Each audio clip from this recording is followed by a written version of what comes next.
Boa noite a todos, hein?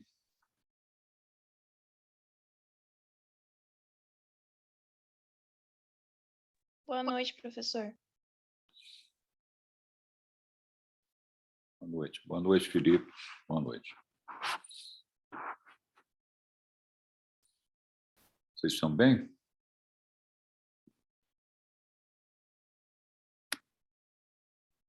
Tudo certo, professor. E aí? Tá tudo bem também. Normal. Vamos indo, né? Melhorou a pandemia, a gente melhora também. Hoje nós vamos dar continuidade aí ao nosso conteúdo da disciplina Escolha com Sabedoria em Medicina, para falar da área que eu atuo, que é a medicina intensiva. Quando me apresentei para vocês lá na primeira aula, eu falei que eu optei por fazer medicina intensiva, né, desde o início lá da minha atividade profissional. E esse ano faz 45 anos que eu sou formado. Obviamente, eu não estou ali mais na ponta da linha fazendo procedimento, mas gosto de medicina intensiva, leio medicina intensiva, vou ao hospital, discuto casos de medicina intensiva com os colegas lá da UTI, procuro colaborar de alguma maneira com a minha experiência, né? E nós vamos ver as sociedades, como é que elas procederam em relação às recomendações dessa campanha, né, de escolha com sabedoria em medicina intensiva, escolha com sabedoria em medicina na área de medicina intensiva. Hoje também eu conversei com vocês na primeira aula sobre a nossa avaliação. E hoje eu vou mostrar para vocês como que ela vai ser. Ela vai ser através do Google Forms. Eu vou passar um link para vocês que contém uma questão para vocês responderem. É um teste. É apenas um teste para a prova. Nós vamos fazer a prova com vocês, nós ainda vamos ter uma aula e depois, mais adiante, a gente vai ter uma prova, né? Essa prova vai ser através do Google Forms. Então, hoje eu vou passar um link para mostrar como é que vai funcionar. Vocês, obrigatoriamente, têm que colocar o e-mail, colocar o nome embaixo e responder a questão. E eu recebo essa questão e vejo as respostas que foram dadas, tá? Naturalmente, quem não responder o Google Forms, o formulário, eu vou considerar que não fez a prova, né? Eu vou ver as questões, como foram respondidas. Nós temos ali, no caso de vocês, apto e não apto. Nós vamos considerar a nota 7 como apto, né? 7 ou superior a 7 apto, abaixo de 7 não apto. E quem não responder ao formulário vai ficar como não apto também. Então, é muito importante que vocês prestem atenção quando nós tivermos a nossa avaliação para responder todas as questões. Hoje eu vou dar um link para mostrar como vai funcionar. É apenas uma questão que vocês vão responder, vão colocar o e-mail e vão colocar o nome e vão clicar em enviar. Aí eu recebo isso. E outra coisa, eu também dou um prazo, um intervalo de tempo para as respostas serem enviadas, normalmente 1 hora. Após eu disponibilizar o link, 1 hora fica aberto para eu receber as respostas. Depois de 1 hora, eu não recebo mais respostas. Alguma dúvida? Ou não?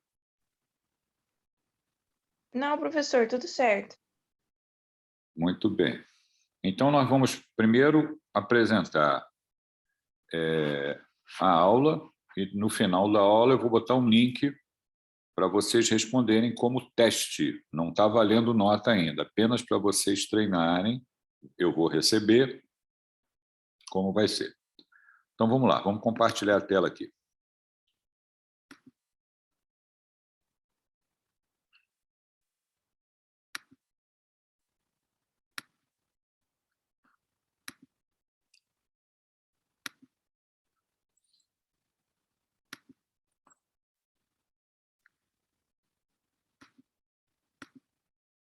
Vocês estão vendo o slide? Sim, professor. Ok. Então, vamos lá. Eu vou apresentar, vai ser da mesma maneira das outras vezes. Eu vou apresentar um caso clínico, a gente discute e depois a gente vê o que a sociedade recomenda. Então, o caso clínico está aqui. Ó. Uma senhora de 80 anos, hipertensa, diabética, foi admitida na UTI devido a um edema agudo de pulmão. Foi colocada em ventilação mecânica invasiva. Laboratório, imagens compatíveis com o quadro. Foi enviado secreção traqueal de aspecto claro para a microbiologia. Aqui é um slide que eu sempre mostro nas nossas aulas, falando ali que, para escolher com sabedoria em medicina, nós avaliamos a evidência científica, mostrando a necessidade da intervenção, os riscos relacionados com essa intervenção, os perigos, né, que estão, digamos assim, embutidos nessa intervenção em relação ao paciente, e se existe um custo elevado ou se existe duplicidade, por exemplo, de um teste que eu estou pedindo para o paciente. Deve haver uma lógica que justifique a decisão tomada e elas sempre são centradas no paciente. Nós sempre conversamos com o paciente com transparência para informá-lo a respeito das decisões que estão sendo tomadas. Deixa eu só passar aqui. São slides que eu já mostrei para você. Está aqui. Está aqui, vamos lá. Então, está aqui o caso clínico, efeito Gram, que mostrou cocos Gram positivos. Né? Então, esse material, a secreção traqueal, foi enviado para microbiologia, efeito Gram, que mostrou cocos Gram positivos prescritos antimicrobianos, e a primeira pergunta é se a conduta está adequada. Então, vou interromper aqui para ouvir vocês. O que vocês acham?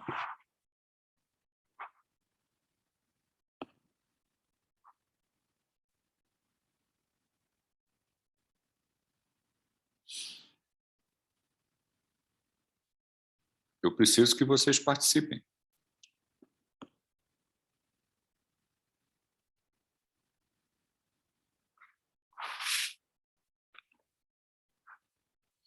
E aí?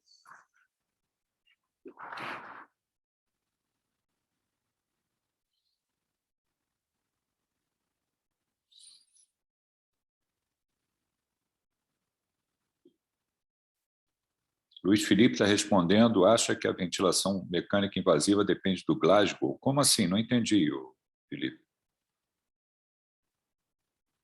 O que tem a ver uma coisa com a outra?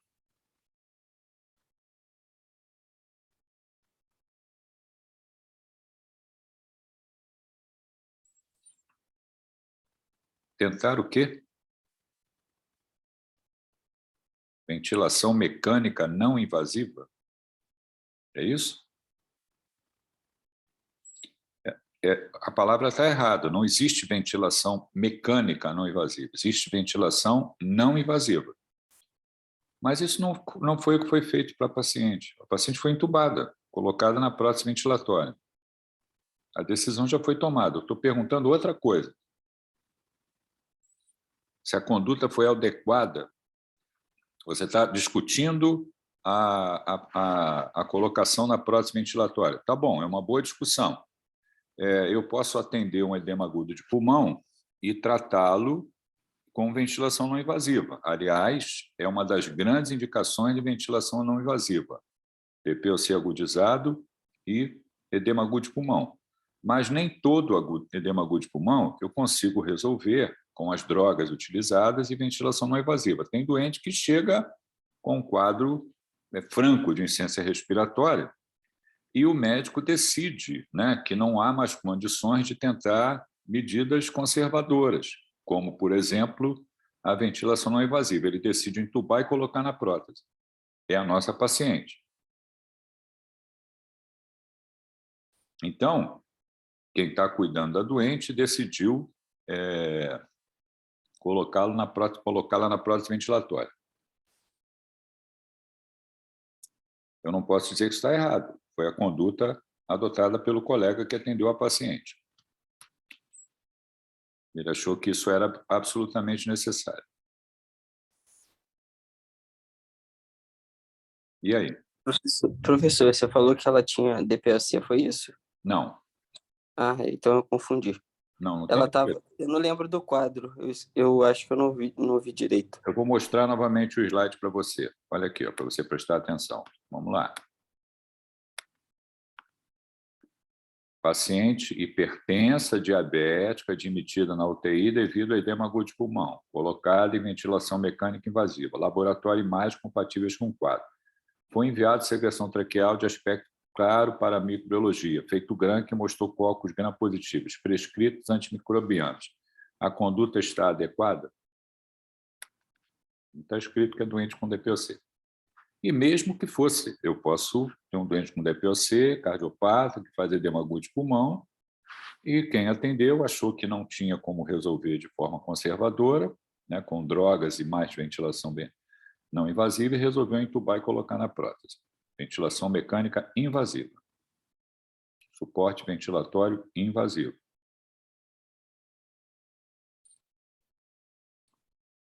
E aí?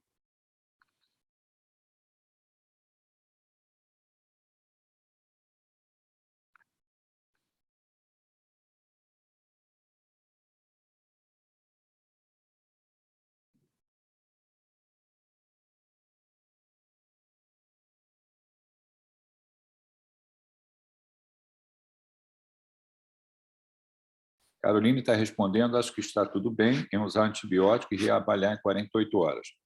Então, você concorda com o início dos antimicrobianos?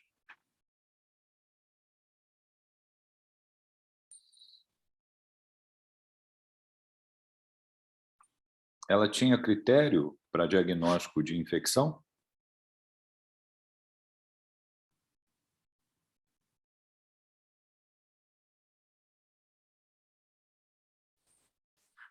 Como é que eu resolvo isso?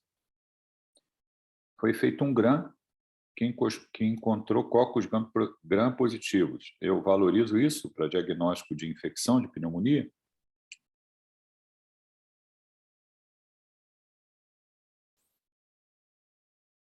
E aí, Carolina?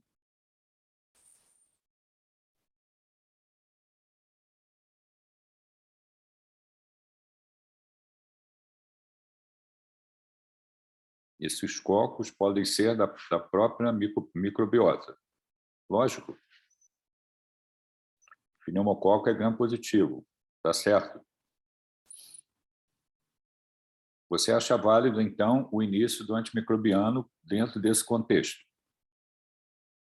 Já colocou que acha válido. Muitas vezes, né, eu para decidir início de antimicrobianos, eu tenho que estar fazendo o diagnóstico de infecção. Eu tenho que reunir dados que me digam que existe uma infecção. A paciente chegou ao hospital com um quadro de edema agudo de pulmão.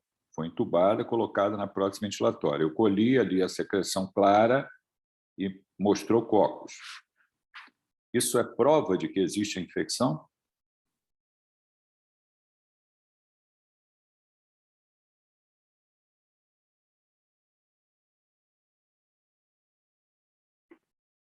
O que mais que eu teria que olhar para poder fazer o diagnóstico de infecção?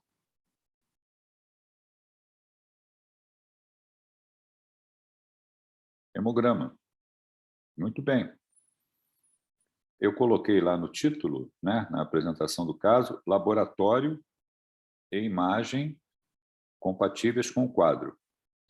Ou seja, não tinha laboratório sugestivo de infecção, né, e a imagem sugestiva de edema agudo de pulmão, doente com congestão pulmonar. Em algum momento eu falei que o laboratório ou a imagem seriam sugestivas de um quadro infeccioso?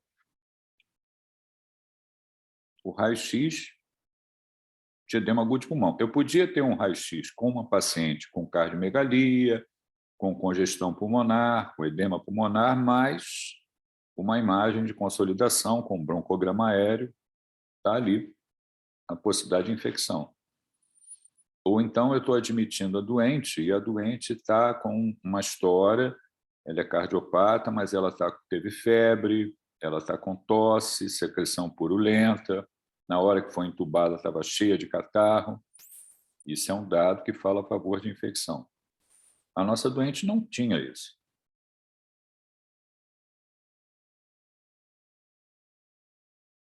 E aí? Vamos voltar lá para o caso.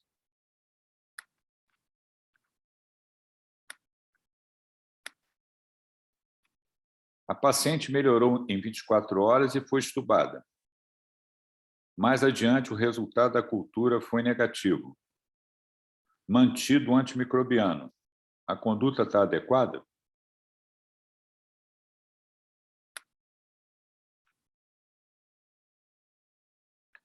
Quem falou que faria o antibiótico foi a... Onde é que eu estou aqui? Acho válido, foi a Caroline. E aí, Caroline? Mantém o antibiótico? Sim. Poderia existir uma dúvida no primeiro momento, mas a doente teve uma evolução favorável. Com 24 horas, ela foi estubada e a cultura foi negativa. Então, a conduta não é adequada. O correto, nesses casos, é a suspensão do antibiótico, do antimicrobiano, se você iniciou ali na admissão do doente. E, ainda assim, discutível, porque eu não tinha, naquele momento, critérios para fazer o diagnóstico de infecção. Eu estaria me baseando em uma bacterioscopia de uma secreção traqueal que mostrou cocos gram-positivos, que isso pode estar refletindo microbiota de via aérea superior.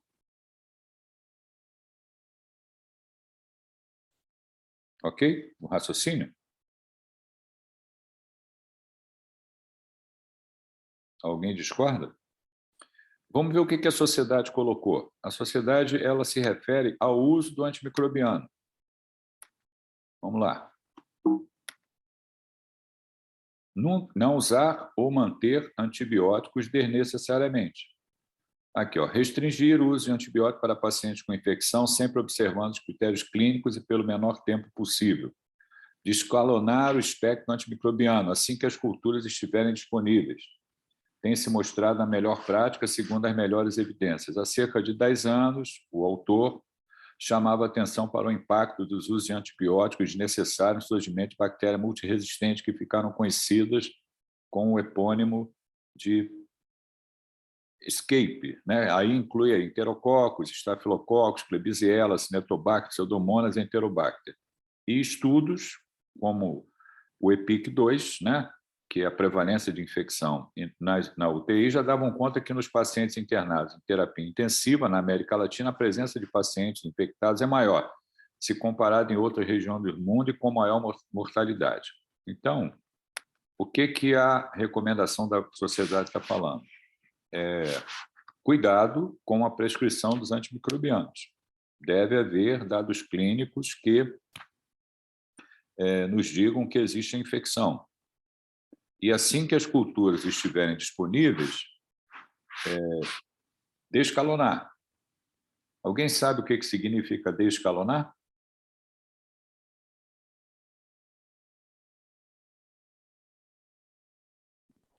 Eu entendo como diminuir o espectro, né, do antibiótico que às vezes a gente escolheu para tentar ser menos agressivo no tratamento. Dá um exemplo, Gustavo. Por exemplo, eu começo empiricamente, sei lá, tratando com cefepime. E aí eu pego um antibiograma com algum resultado mais com uma bactéria sensível a um antibiótico que tem um espectro menor, eu posso diminuir, né? Trocar esse antibiótico para tentar não ficar usando antibiótico de amplo espectro. Isso. A partir do momento que eu tenho a cultura, né, positiva com o teste de sensibilidade ao antimicrobianos, né, o antibiograma, eu verifico, né, qual é a droga indicada para uso, né, que tem ali o perfil de sensibilidade, e eu faço ajustes. Algumas vezes eu estou usando drogas para tratar infecção por gram positivo, gram negativo, e aí cresceu um gram positivo. Naturalmente, aquela droga que eu estou usando para tratar gram negativo, ela é suspensa. Ok? Em outra situação, eu posso iniciar uma cobertura para gram-positivo que cubra MRSA. E a cultura mostrou um Staphylococcus aureus sensível à oxacilina. Eu vou suspender, isso chama-se descalonar, eu vou suspender a droga que eu inicialmente prescrevi para o Staphylo MRSA e vou colocar a droga que tem efetividade para tratar o Staphylo aureus sensível à meticilina, no caso do Brasil, a oxacilina. Isso chama-se descalonar. Então, a gente deve ter cuidado com a prescrição dos antimicrobianos, né? Isso chama-se uso racional dos antimicrobianos. Ok? Alguma dúvida? Então, existe dado sugestivo de infecção, eu vou iniciar os antimicrobianos. Isso chama-se tratamento empírico, muitas vezes com cobertura ampla. Depois, quando eu tiver o resultado das culturas, eu ajusto ou descalono. E se as culturas forem negativas e eu não tiver dados clínicos sugestivos de infecção, não tem que usar antibiótico.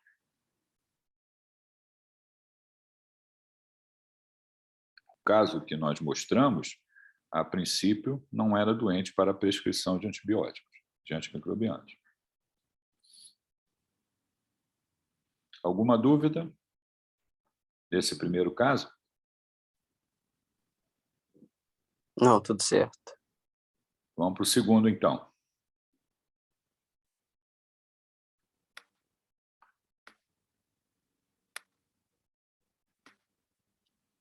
Caso clínico, 2.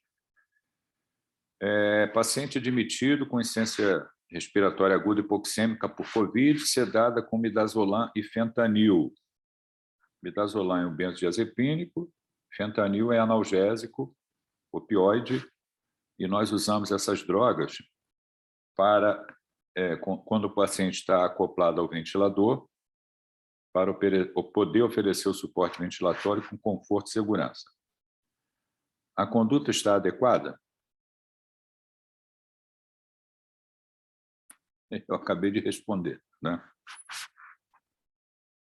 Alguma dúvida?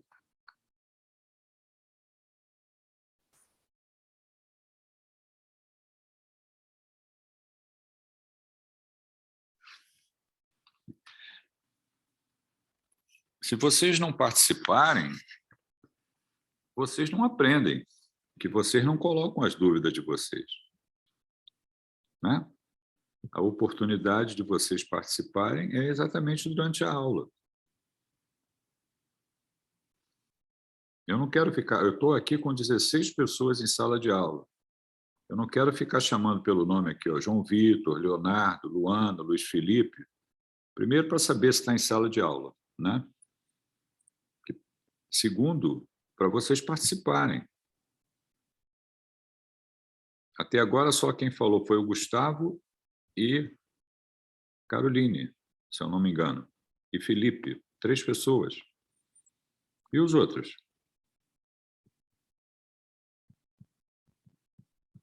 Vocês podem participar pelo chat ou podem abrir o microfone e falar. É hora de vocês participarem. A pergunta que eu já inicialmente respondi é se o uso de midazolam e fentanil está adequado naquele doente que chegou com insuficiência respiratória aguda hipoxêmica por COVID e foi para a prótese ventilatória. Essa foi a pergunta.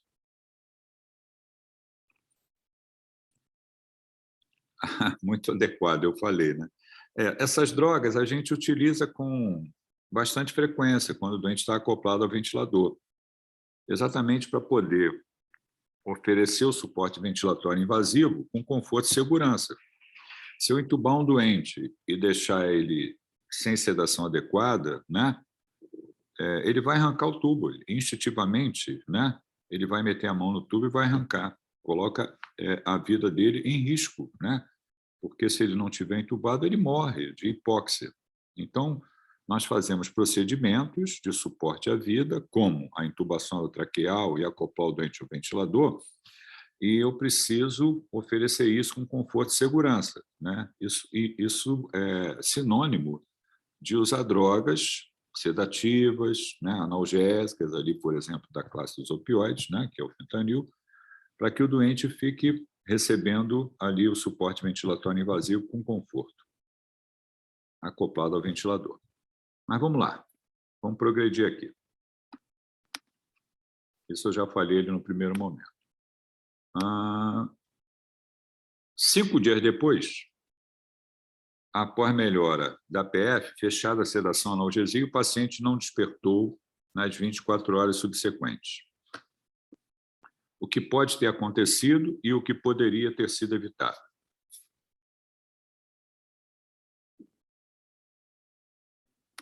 E aí?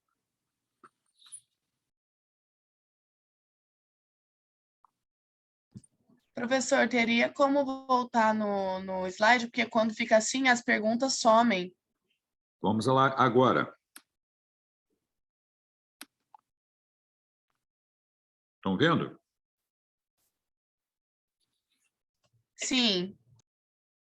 São 2 perguntas. O que pode ter acontecido e o que poderia ter sido evitado. A primeira pergunta é o seguinte: vocês sabem o que é relação PF? Quando o doente está acoplado ao ventilador? Eu botei ali, melhora da PF. Alguém sabe o que é PF? P/F?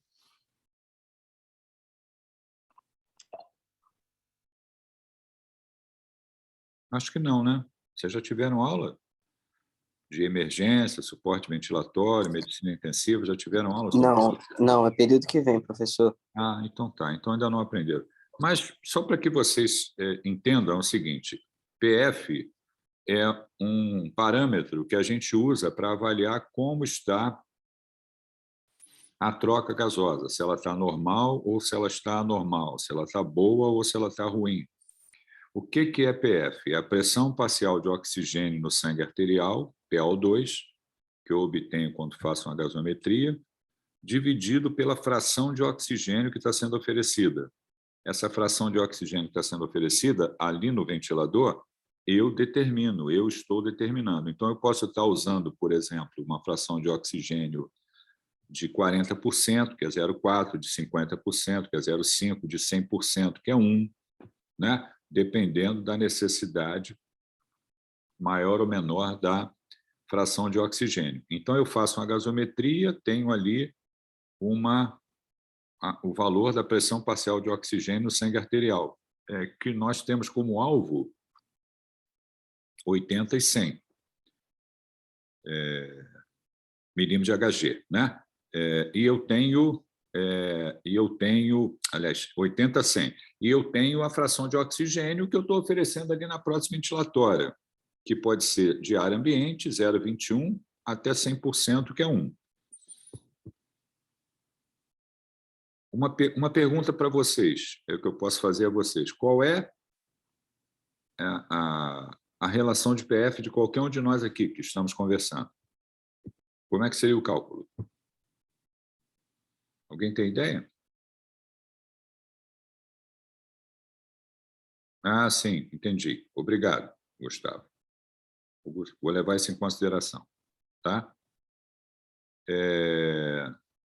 Como é que eu calculo a relação PF?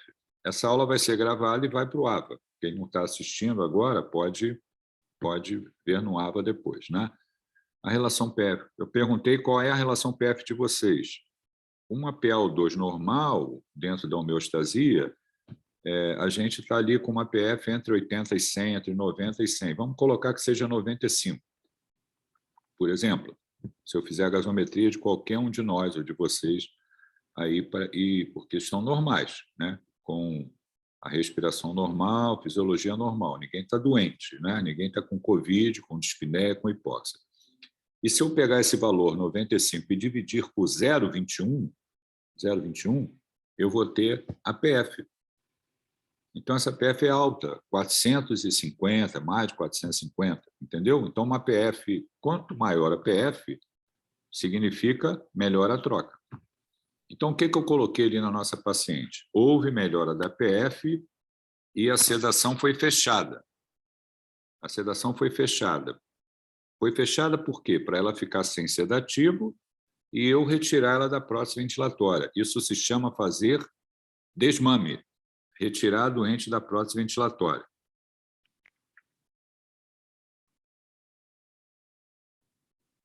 E a doente não acordou. Foi isso que aconteceu. Vamos voltar lá para vocês verem. Aqui, ó. O que pode ter acontecido e que poderia ter sido evitado. A paciente não despertou. Não despertou. Por quê? O que poderia ter acontecido?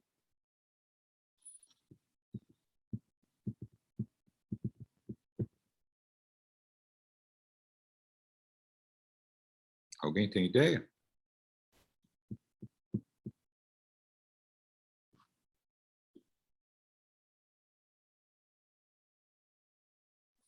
Professor, só consigo pensar em, não sei se está certo, né?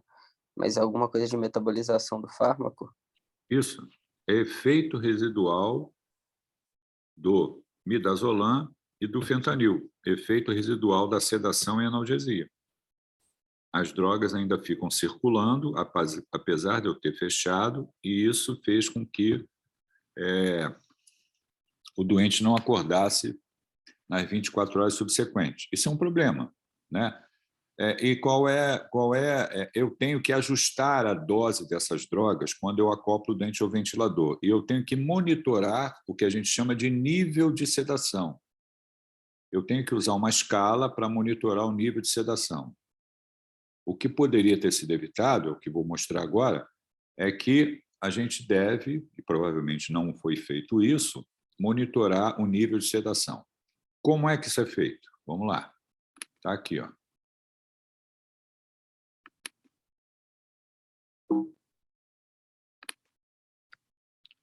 Aqui é uma escala de sedação. Chama RAIS. É usada no CTI, é mais utilizado no CTI. Quando a gente seda o doente e usa drogas sedativas e analgésicas, a gente tem que monitorar o nível de sedação. O doente tem que estar aqui, ó, entre 0 e -2. Se ele estiver em -5, ele está em coma, sem resposta aos estímulos verbais ou exame físico. Ou -4, sedado profundamente. Então, sempre que eu sedo o doente, eu tenho que monitorar a resposta aos sedativos e analgésicos através de uma escala de sedação. Senão, eu faço demais. Eu uso sedativo demais, que foi o que aconteceu com o nosso doente. Olha lá, o que a sociedade manda? Não usar sedação excessiva. Limitar o uso de sedação para pacientes com indicação precisa, utilizar a menor quantidade de sedativos possível, apenas com o objetivo de manter o conforto do paciente, utilizando escala para avaliar sistematicamente a titulação das drogas em uso, mostram melhores resultados nos desfechos clínicos. Ok? Está lá as referências. Professor, Oi. uma pergunta, não sei se é uma pergunta boba, né? Mas eu já fui no CTI e uma paciente estava com uma dose bem baixa, né, dos sedativos, e mesmo assim ela estava numa escala de -5. Tava... Nesses casos, assim, tem a ver com a doença base? A gente diminui mais ainda Não, provavelmente esses fármacos ou não? Provavelmente eles diminuíram há pouco tempo o uso das drogas sedativas. Havia o efeito residual. Ou então, em pacientes com disfunção orgânica, tanto o midazolam quanto o fentanil são drogas que ocorrem acúmulo e são eliminadas lentamente. Então, doente com disfunção orgânica, a meia-vida dessas drogas é maior. Então, eu posso fechar a sedação e o doente não acordar. Assim, é porque, se eu não me engano, ela já estava com essa dose baixa há um tempo, e mesmo assim ela apresentava uma escala bem rebaixada, sabe? Se eu fiquei na dúvida. Quem está falando é o Gustavo? Isso. Isso, Gustavo. Olha só, se eu fechei o sedativo, aguardei e a doente não acordou, e eu não estou com esse problema de dose elevada de sedativo, que eu não monitorei a sedação, quer dizer, e o doente não acordou, eu tenho que avaliar o que aconteceu com o nível de consciência dela. Algumas vezes eu tenho que fazer uma tomografia para ver se tem alguma doença estrutural que está justificando o fato da doente não acordar. Ou se tem alguma alteração metabólica que não justifica a paciente acordar. Por exemplo, a doente pode estar urêmica, tem insuficiência renal, tem ureia elevada, a doente não acorda, fica sonolenta, tem que dialisar. Né? Então, fechar a sedação e demorar a acordar, isso é um problema. Como é que eu resolvo isso? Monitorando a escala de sedação e tentando ajustar daquela maneira que eu mostrei para vocês. Se eu faço droga demais, as drogas acumulam e eu tenho os efeitos adversos, que é o doente demorar a acordar quando eu fecho a sedação. E eu tenho que olhar, caso isso não seja o problema, se eu tenho algum distúrbio metabólico que justifique a sonolência do paciente. Se eu não tiver distúrbio metabólico, algumas vezes eu tenho que fazer exame de imagem, tomografia, para ver se tem alguma alteração a nível do sistema nervoso central que justifique o fato da doente não ter acordado. Ok?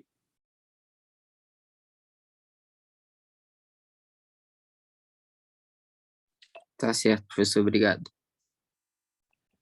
Então, dentro desse raciocínio, a gente tem que monitorar o nível de sedação. Além disso, tem uma outra recomendação também, que é isso aqui, ó, não manter o paciente mobilizado no leito desde que não haja indicação precisa, quer dizer, mobilizar o doente, fazer fisioterapia.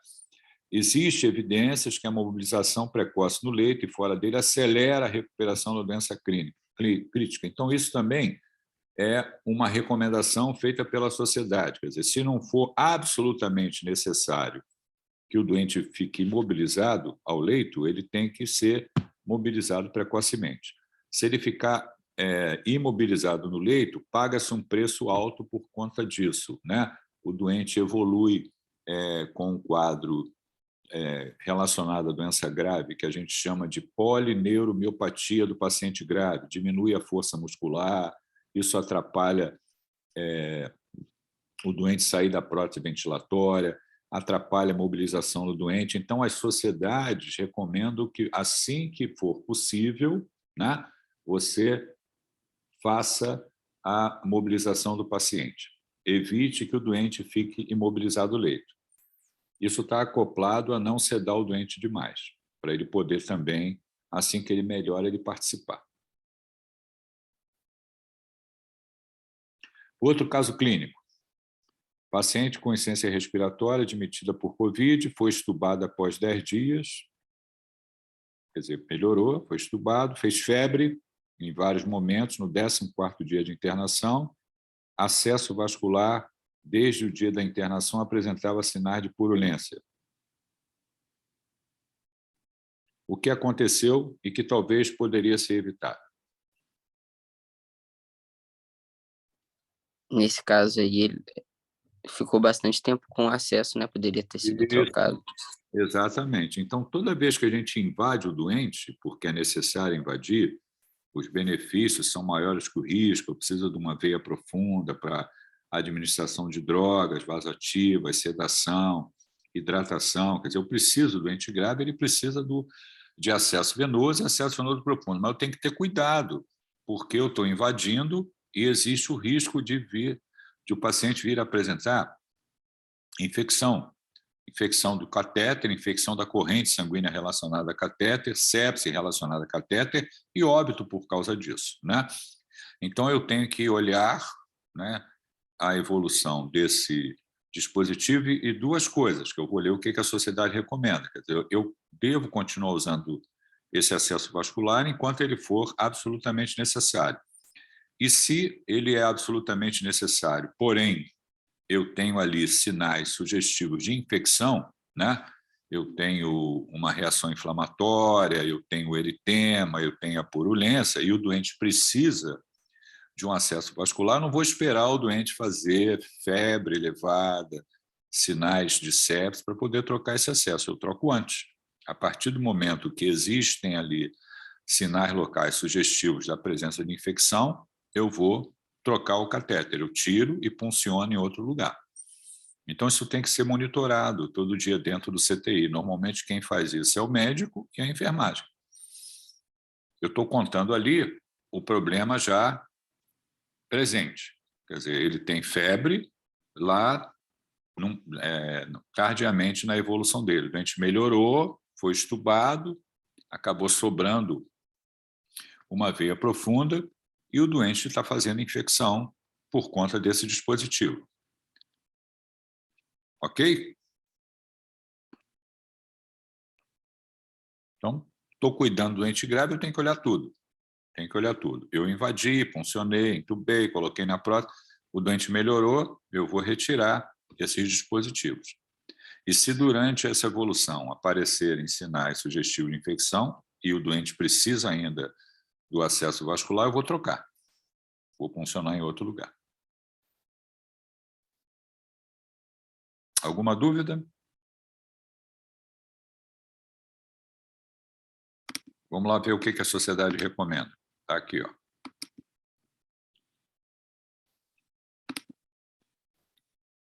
Não utilizar e nem manter dispositivos invasivos desnecessariamente. A indicação e manutenção de dispositivos invasivos devem acontecer sempre de forma restritiva, respeitando critérios precisos. A vigilância rotineira é indicada para evitar ao máximo a indicação e o tempo de utilização de tubos traqueais, sondas digestivas e urinárias, drenos cavitários e catéteres diagnósticos ou terapêuticos. Existem evidências indicando que os recursos invasivos determinam infecções preveníveis e que o tempo de uso é prolongado por comodidade da equipe profissional na ausência de protocolos para a retirada do mesmo. Aí tem um estudo, ele cita o autor, conseguiu demonstrar a eficiência da utilização de um checklist que incluía avaliar diariamente a possibilidade da retirada do acesso venoso profundo na redução das infecções da corrente sanguínea associada ao uso desse tipo de catéter. Ou seja, eu invado o doente porque é absolutamente necessário que isso seja feito para oferecer o suporte de vida. A partir do momento que o doente melhora, eu tenho que desinvadir o doente, eu não posso esquecer, né? Então, se tem uma veia profunda, o doente melhorou, ele está aceitando dieta oral, eu posso, por exemplo, funcionar a veia periférica, hidratar o doente ali por um acesso venoso periférico e tirar a veia profunda. Isso chama-se desinvadir. Tirei o catéter vesical, tirei a sonda nasogástrica, estubei o doente, quer dizer, melhorou tudo aquilo que eu coloquei, eu vou retirar. Eu não posso deixar um doente invadido desnecessariamente, porque isso vai me causar, vai causar problema para o paciente, coloca a vida dele em risco. Ok? Entendi, professor. Obrigado. Muito bem. Vejam, são recomendações feitas pela sociedade que procuram ajudar, como eu já falei em outras aulas, né? Ajudar aquele médico que está ali na ponta da linha, que é o especialista, oferecendo a ele uma recomendação e mostrando as evidências científicas que corroboram essa atitude. Quer dizer, como tudo que a gente faz em medicina tem a necessidade de ter evidência científica. Em relação à campanha de escolha com sabedoria em medicina, levamos em conta o risco imposto ao paciente com as nossas intervenções e também o custo, né? É isso que esses exemplos que eu mostrei anteriormente colocam ali na área da medicina intensiva.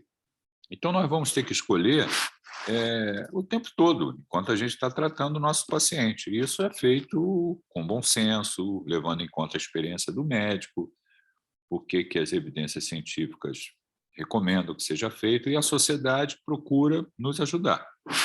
Reúne os especialistas, escolhem aqueles assuntos que, digamos assim, têm maior evidência, né? Ou maior dificuldade de serem colocados, né? Que fazem parte do dia a dia da sociedade, da prática médica, daquele grupo de especialistas, e aí vêm as evidências e fazem recomendações para ajudar os colegas ali que são daquela área. A intenção é sempre essa. De uma maneira sintética, né? Sem escrever 10 páginas sobre isso, porque fazendo de uma maneira resumida para que rapidamente a pessoa possa entender por que aquilo tem que ser feito. Alguma dúvida? Tudo certo. Eu vou, então, colocar o link para vocês aqui, que é o teste. E vocês vão abrir o link e responder. Tá ok? Deixa eu achar o link aqui. Onde é que está esse link? Espera aí. Professor, Fala. aí o Forms vai ser como a presença de hoje? Ou vai ter presença aqui também? Não, coloca a No chat. presença aqui. Vocês, quando Tá. pegarem o link, vocês coloquem a presença e antes peguem o link. Copie o link para vocês responderem. Tá bom? Mas eu vou saber Tá, quem tranquilo. eu vou saber quem respondeu ou não pelo link, lógico, né? Deixa eu pegar o link aqui. Espera aí.